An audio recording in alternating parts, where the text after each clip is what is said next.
अध्याय 5 कर्मयोग।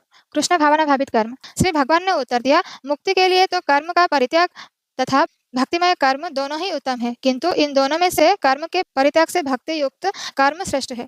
अज्ञानी ही को भौतिक जगत के विश्लेषणात्मक अध्ययन से भिन्न कहते हैं।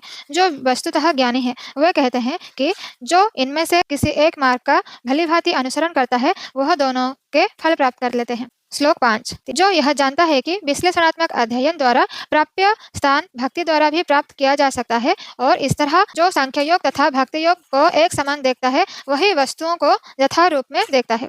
श्लोक 6। भक्ति में लगे बिना केवल समस्त कर्मों का परित्याग करने से कोई सुखी नहीं बन सकता, परंतु भक्ति में लगा हुआ विचारवान व्यक्ति शीघ्र ही परमेश्वर को प्राप्त कर लेता है। श्लोक 7।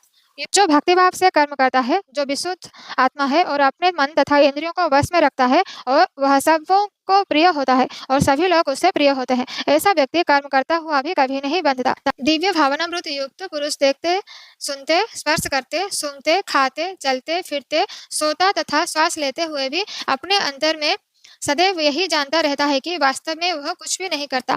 बोलते, त्यागते, ग्रहण करते या आंखें खोलते बंद करते हुए भी वह यह जानता रहता है कि भौतिक इंद्रियां अपने अपने विषयों में प्रवृत्त हैं और वह सबसे पृथक है।